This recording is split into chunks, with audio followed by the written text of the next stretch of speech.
I'm reading part 6, chapter 14 of The Handmaid's Tale by Margaret Atwood.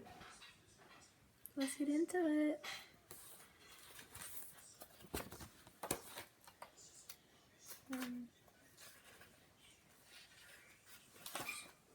Three pages.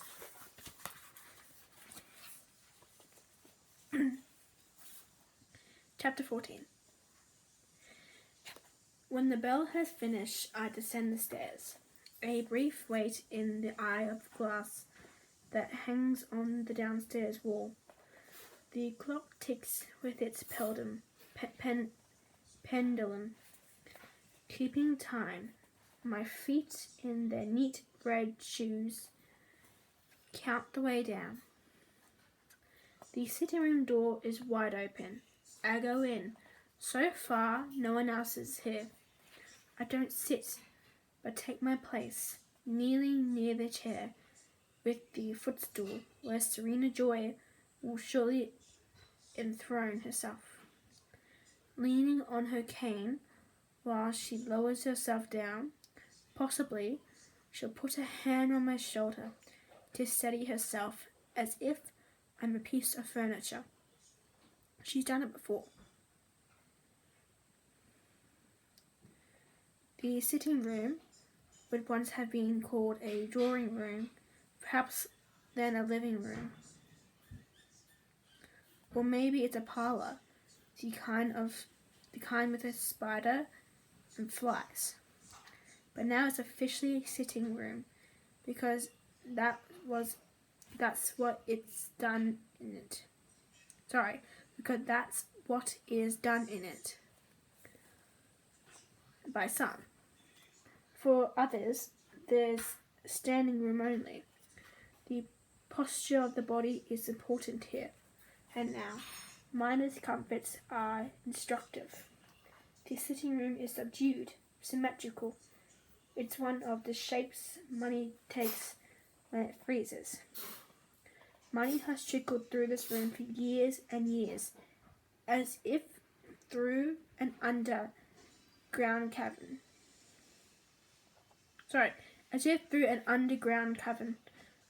crusting and hardening like stalactites into these forms. Mutely, the varied surfaces present themselves.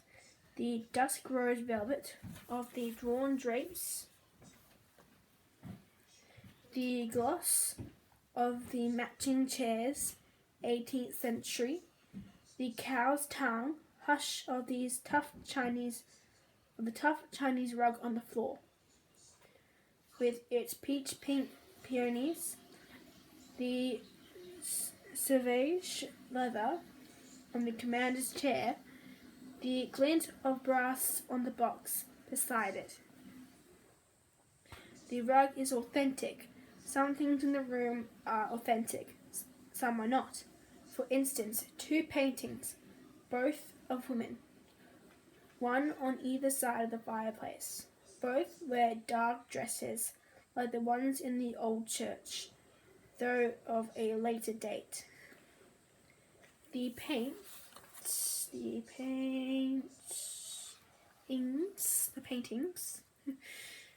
are possibly authentic. I suspect that when Serena Joy acquired them, that it became obvious to her that they'd have to redirect her energies into something convincingly domestic. She had the intention of passing them off as ancestors, or maybe they were in the house when the commander bought it.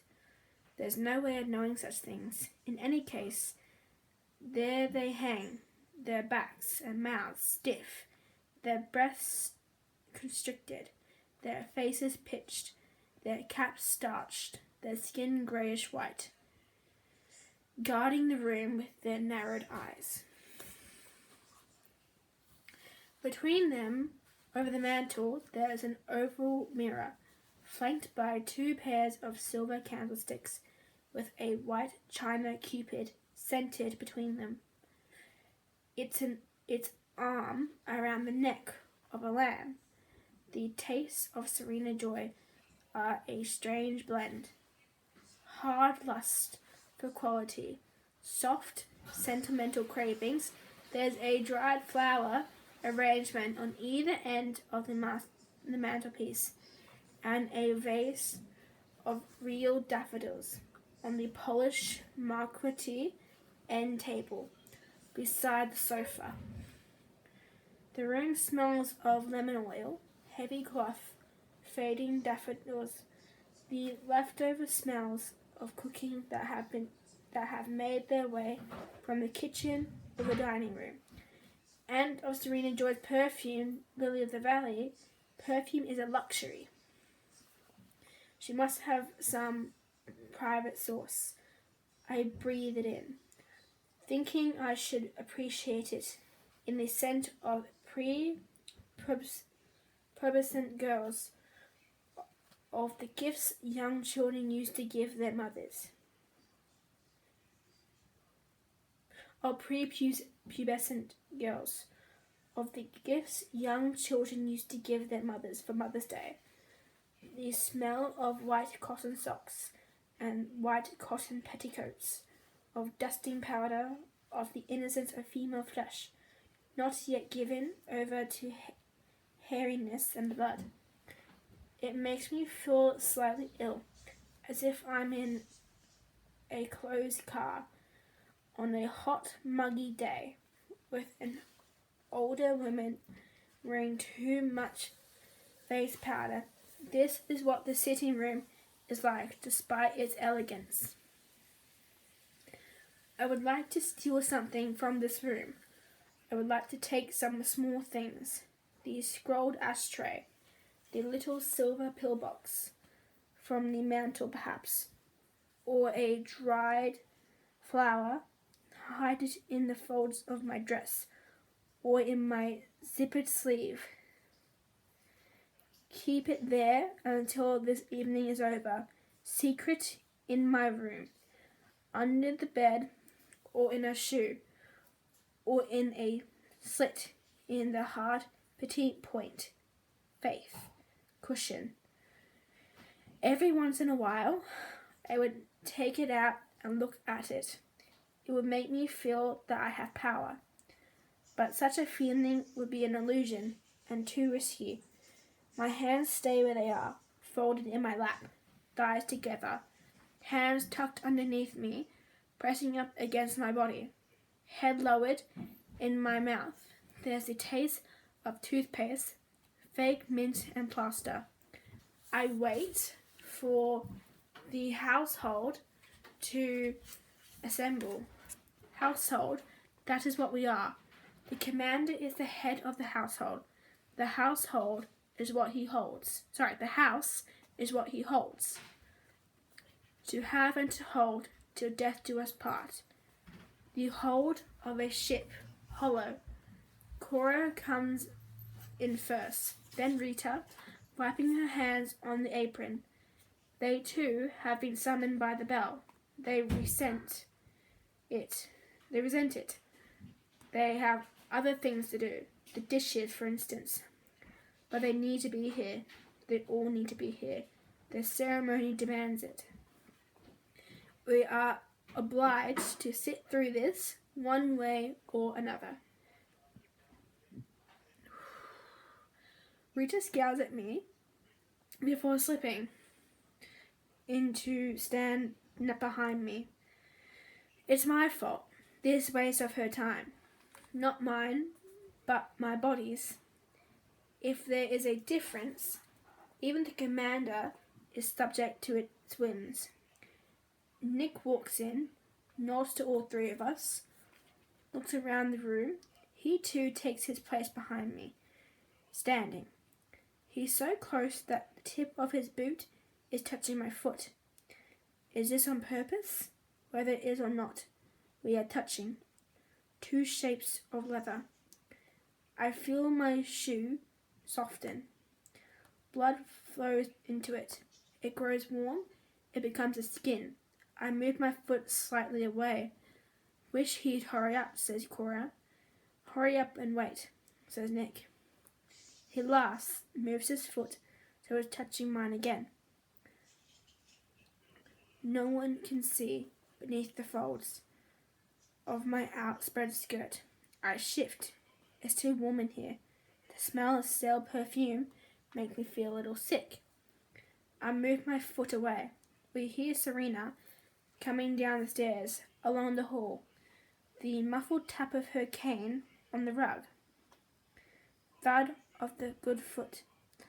She hobbles through the doorway, glances at us, counting but not seeing. She nods at Nick, but says nothing. She is in one of her best dresses, sky blue with embroidery in white along the edges of the veil, flowers and fretwork. Even at her age, she still feels the urge to wreath herself in flowers.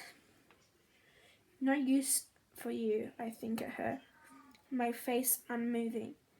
You can't use them anymore. You're withered. They're the gentle organs of plants. I read that somewhere once.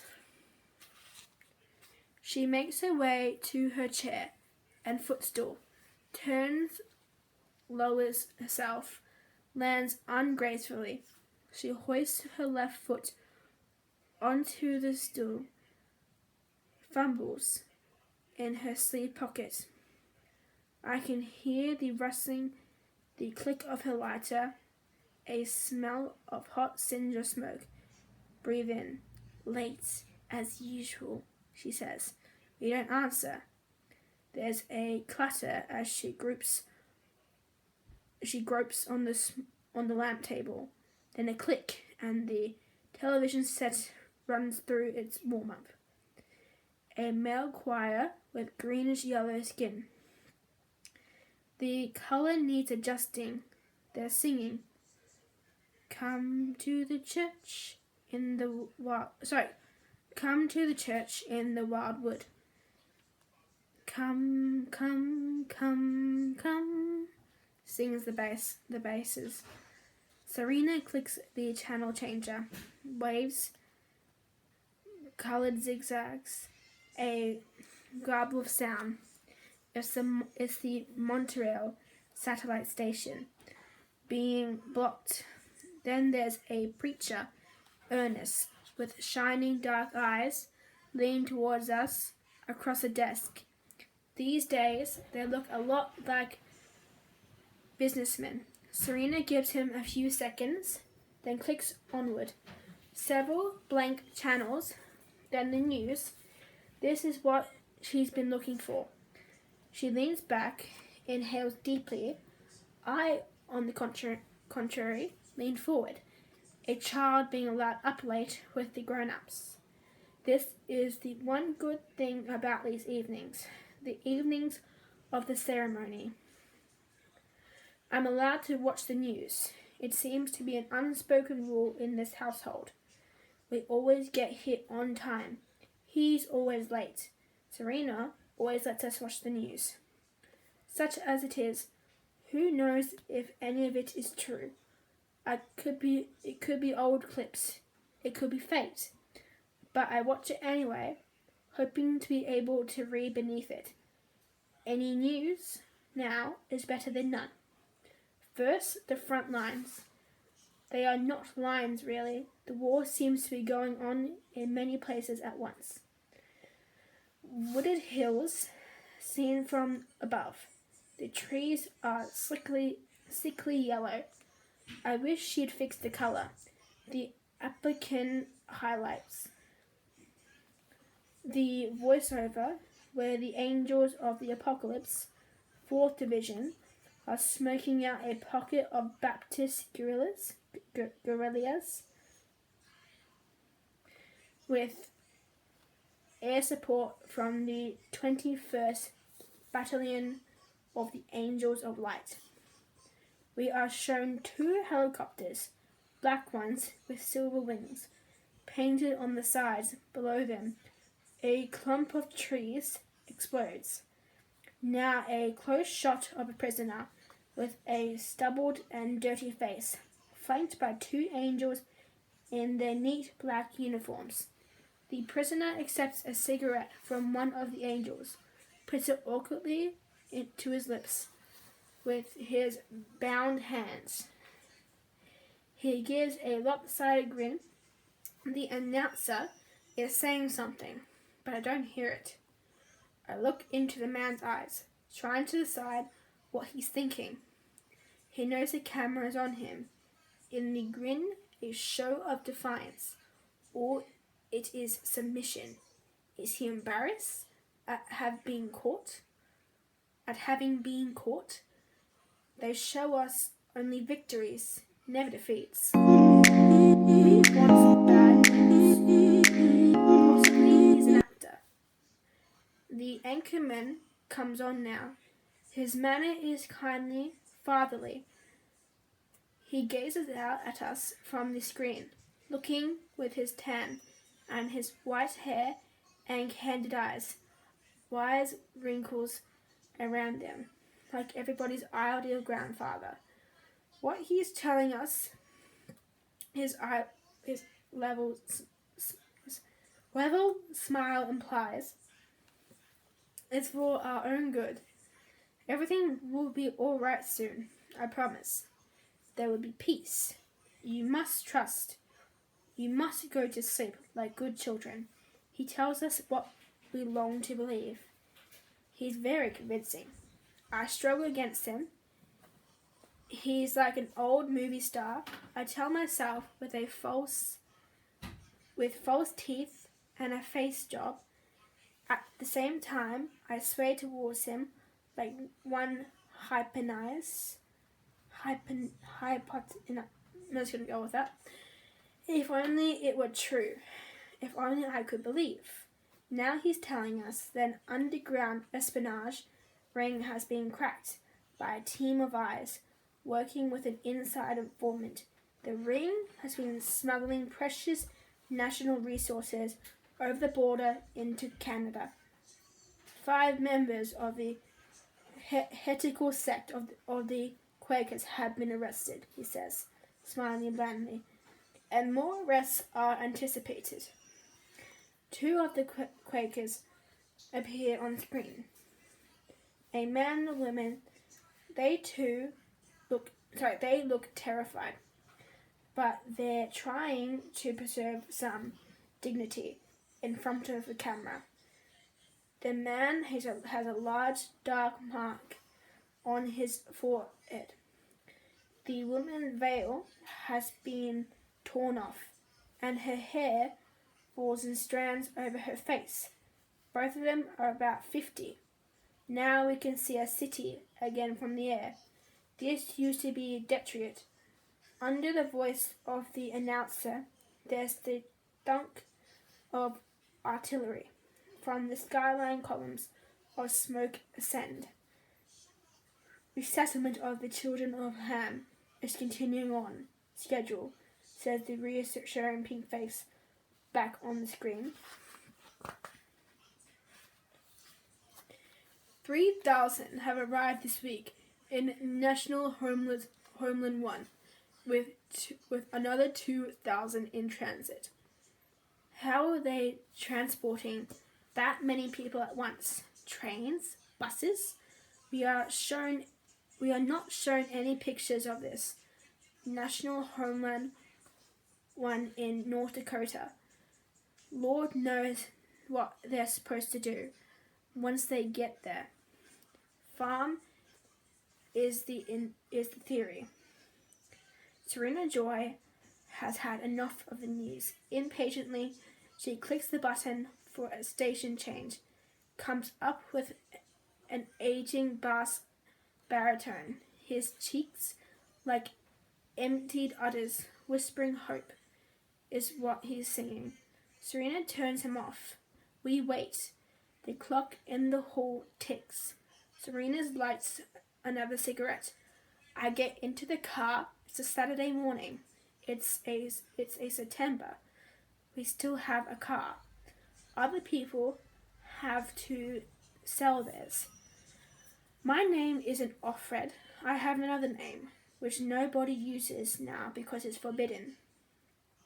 I tell myself it doesn't matter. Your name is like your telephone number, useful only to others. But what I tell myself is wrong. It does matter. I keep the knowledge of this name like something hidden, some treasure I'll come back to dig up. One day I'll think of this name as buried. This name has an aura around it, like an amulet, some charm that survived from an unimaginable distant past. I lie in my single bed at night, with my eyes closed, and the name floats there behind my eyes, not quite within reach, shining in the dark. It's a Saturday morning in September. I'm wearing my shining name.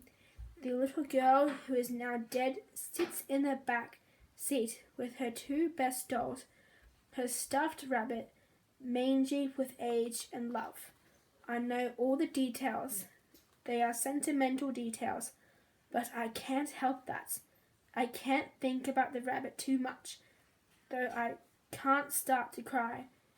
Here on the Chinese rug, breathing in the smoke that has been inside Serena's body. Not here, not now. I can do that later. She thought we were going on a picnic, and in fact, there is a picnic basket on the back seat beside her with real blood in it, hard-boiled eggs, thermos and all. We didn't want her to know where we were going. We didn't want her to tell, but by mistake reveal anything if we were stopped. We didn't want to lay upon her the burden of our truth. I wore my hiking boots. She had on her sneakers. The laces of the sneakers had a design of hearts on them. Red, purple, pink, and yellow. It was warm for the time of the year. The leaves were turning already. Some of them Luke drove. I sat behind him. The sun shone. The sky was blue. The houses as we passed them looked comforting and ordinary. Each house, as it was, left behind, vanishing into past time, crumbling in an instant as if it had never been, because I would never see it again. Or so I thought then. We have almost nothing with us. We don't want to look as if we were going anywhere far or permanent. We have the forged passports guaranteed, worth the price. We couldn't pay in money, of course, or put it on the compute count. We used other things, some jewellery that was my grandmother's, a stamp collection Luke inherited from his uncle. Such things can be exchanged for money in other countries. When we get to the border, we'll pretend we're just going over on a day trip. The fake visas are for a day. Before that, I'll give her a sleeping pill, so she'll be asleep when we cross. That way, she won't betray us. You can't expect a child to lie convincingly. And I don't want her to feel frightened, to feel the fear that is now tightening my muscles, tensing my spine, pulling me so taut that I'm certain I would break if touched. Every stoplight is an ordeal. We'll spend the night at a motel, or better, sleeping in the car on a side road so that there will be no suspicious questions. We'll cross in the morning, drive over the bridge easily, just like driving to the supermarket. We turn into the freeway, head north, flowing with not much traffic. Since the war started, gas is expensive and in short supply. Outside the city, we pass the first checkpoint. All they want is to look at the license. Luke does it well. The license matches the passport. We thought of that. Back on the road, he squeezes my hand, glances over at me. You're white as a sheet, he says. That is how I feel. White, flat, thin. I feel transparent. Surely they will be able to see through me. Worse, how will I be able to hold on to Luke, to her, when I'm so flat, so white? I feel as if there's not much left of me. They will slip through my arms, as if I'm made of smoke, as if I'm a mirage, fading before their eyes. Don't think that way, they will say. Think that way and you'll make it happen. Cheer up, says Luke. He is driving a little too fast now. The adrenaline's gone to his head. Now he's singing. Oh, what a beautiful morning, he sings. Even his singing worries me. We've been warned not to look too happy. That is the end of chapter 14. I'll see you later for chapter 15. I found it interesting that they're now on the run, and that I think they're crossing a country, crossing the border. I think they're going to Canada, I think they're crossing the Canadian border. Makes me wonder whereabouts they are living in America. They have to be close to the border, because that's a hell of a drive. So, yeah. I will see you later. Bye.